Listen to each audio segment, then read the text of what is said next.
ആകാശവാണി. നമസ്കാരം.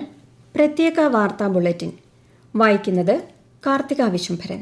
2 ദിവസത്തെ സന്ദർശനത്തിനായി ഉപരാഷ്ട്രപതി CP രാധാകൃഷ്ണൻ ഇന്ന് തമിഴ്നാട്ടിലെത്തും. ചെന്നൈ ഡോക്ടർ MGR വിദ്യാഭ്യാസ ഗവേഷണ ഇൻസ്റ്റിറ്റ്യൂട്ടിൽ 34ാമത് ബിരുദദാന ചടങ്ങിലും രാംനാഥ് ഗോയങ്ക സാഹിത്യ സമ്മാൻ ചടങ്ങിലും ഉപരാഷ്ട്രപതി പങ്കെടുക്കും.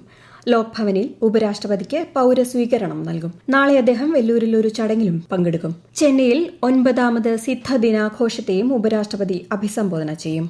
പ്രധാനമന്ത്രി നരേന്ദ്രമോദി നാളെ ന്യൂഡൽഹിയിലെ റായ് പിത്തോറ സാംസ്കാരിക സമുച്ചയത്തിൽ ശ്രീബുദ്ധനുമായി ബന്ധപ്പെട്ട പിപ്രാഹ്വ തിരുശേഷിപ്പുകളുടെ അന്താരാഷ്ട്ര പ്രദർശനം ഉദ്ഘാടനം ചെയ്യും. ന്യൂഡൽഹിയിലെ നാഷണൽ മ്യൂസിയത്തിന്റെയും കൊൽക്കത്തയിലെ ഇന്ത്യൻ മ്യൂസിയത്തിന്റെയും ശേഖരങ്ങളിൽ സൂക്ഷിച്ചിരിക്കുന്ന പിപ്രാഹ്വയിൽ നിന്നുള്ള ചരിത്ര അവശിഷ്ടങ്ങളും പുരാവസ്തുക്കളും ആദ്യമായാണ് പ്രദർശിപ്പിക്കുന്നത്. ദേശീയ സ്പോർട്സ് ഗവേണൻസ് ആക്ടിലെ പ്രധാന വ്യവസ്ഥകൾ പ്രാബല്യത്തിൽ വന്നതോടെ ദേശീയ സ്പോർട്സ് ബോർഡും സ്പോർട്സ് ട്രൈബ്യൂണലും സ്ഥാപിക്കുന്നതിനുള്ള നടപടികൾക്ക് അനുമതി ലഭിച്ചു. ഒളിമ്പിക്, പാരാലിമ്പിക് കമ്മിറ്റികളും ദേശീയ കായിക ഫെഡറേഷനുകളും ഉൾപ്പെടെയുള്ള ദേശീയ കായിക സ്ഥാപനങ്ങളുടെ പ്രവർത്തനങ്ങൾ പുനഃക്രമീകരിക്കാൻ പുതിയ നിയമത്തിലൂടെ ലക്ഷ്യമിടുന്നു.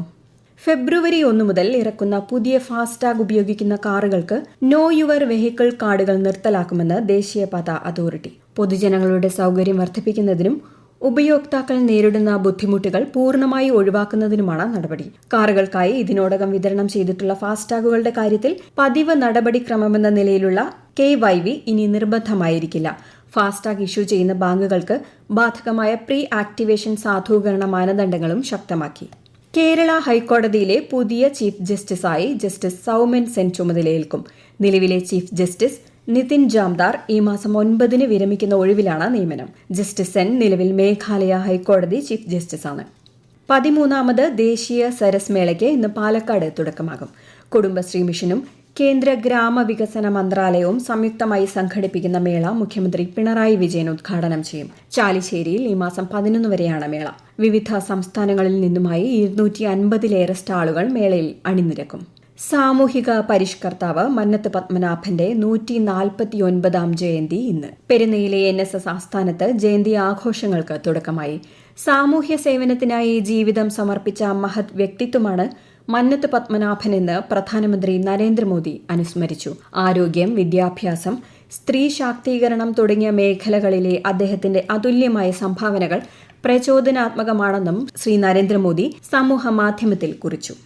2026 നിയമസഭാ പൊതു തിരഞ്ഞെടുപ്പിൽ ഉപയോഗിക്കുന്ന EVM, VVPAT എന്നിവയുടെ പ്രാഥമിക തല പരിശോധന നാളെ മുതൽ ആരംഭിക്കും. തിരുവനന്തപുരം കളക്ടറേറ്റിലാണ് നടപടിക്രമങ്ങൾ നടക്കുന്നത്. ഫെബ്രുവരി 16 വരെയാണ് പരിശോധന. വിദേശിയെ കേസിൽ നിന്ന് രക്ഷപ്പെടുത്താൻ തൊണ്ടിമുതലിൽ തിരിമറി നടത്തിയെന്ന കേസിൽ നാളെ വിധി പറയും. കോടതി ജീവനക്കാരനായിരുന്ന KS ജോസും അന്ന് അഭിഭാഷകനായിരുന്ന ആന്റണി രാജു MLAയും യഥാക്രമം 1ഉം 2ഉം പ്രതികളായ കേസിൽ 3.5 പതിറ്റാണ്ടിന് ശേഷം Thiruvananthapuram judicial first class magistrate കോടതിയാണ് വിധി പറയുന്നത്. 1990-ൽ ലഹരി മരുന്നുമായി തിരുവനന്തപുരം രാജ്യാന്തര വിമാനത്താവളത്തിൽ പിടിയിലായ വിദേശിയെ കേസിൽ നിന്നും രക്ഷപ്പെടുത്താൻ അഭിഭാഷകൻ ആന്റണി രാജു തൊണ്ടിമുതലിൽ കൃത്രിമം നടത്തിയെന്നതാണ് കേസ്. തിരുവനന്തപുരം വർക്കലയിൽ ട്രെയിനിൽ നിന്ന് യുവതിയെ തള്ളിയിട്ട കേസിൽ പ്രതിക്കെതിരെ റെയിൽവേ പോലീസ് കുറ്റപത്രം സമർപ്പിച്ചു. പനച്ചമൂട് സ്വദേശി സുരേഷ് കുമാറാണ് പ്രതി. തിരുവനന്തപുരം ചീഫ് ജുഡീഷ്യൽ മജിസ്ട്രേറ്റ് കോടതിയിലാണ് കുറ്റപത്രം സമർപ്പിച്ചത്. പുകവലി എതിർത്തതിനെ തുടർന്ന് കേരള എക്സ്പ്രസിലെ ജനറൽ കോച്ചിൽ നിന്ന് പാലോട് സ്വദേശിയായ ശ്രീകുട്ടിയെ പ്രതി പുറത്തേക്ക് തള്ളിയിടുകയായിരുന്നു.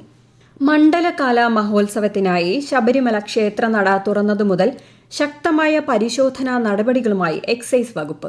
ഡിസംബർ 31 വരെ 224 റെയ്ഡുകളും 53 വാഹന പരിശോധനകളും വകുപ്പ് നടത്തി.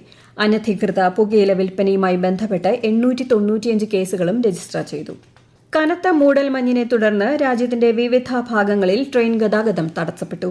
31 ട്രെയിനുകൾ 2 മണിക്കൂറിലധികം വൈകിയതായി റെയിൽവേ അറിയിച്ചു. യാത്രയ്ക്ക് മുൻപ് ട്രെയിനുകളുടെ തൽസ്ഥിതി പരിശോധിക്കാൻ യാത്രക്കാർക്ക് നിർദ്ദേശം നൽകിയിട്ടുണ്ട്. കേന്ദ്ര സർക്കാരിന്റെ വിവിധ പദ്ധതികളെക്കുറിച്ച് ആകാശവാണി പ്രാദേശിക വാർത്താ വിഭാഗം തയ്യാറാക്കുന്ന പ്രത്യേക ചർച്ചകൾ തിങ്കളാഴ്ച ഒഴികെയുള്ള ദിവസങ്ങളിൽ പ്രക്ഷേപണം ചെയ്യുന്നതാണ്. പ്രത്യേക വാർത്താ ബുള്ളറ്റിൻ കഴിഞ്ഞു. അടുത്ത വാർത്താ പ്രക്ഷേപണം ഉച്ചയ്ക്ക് 12:30.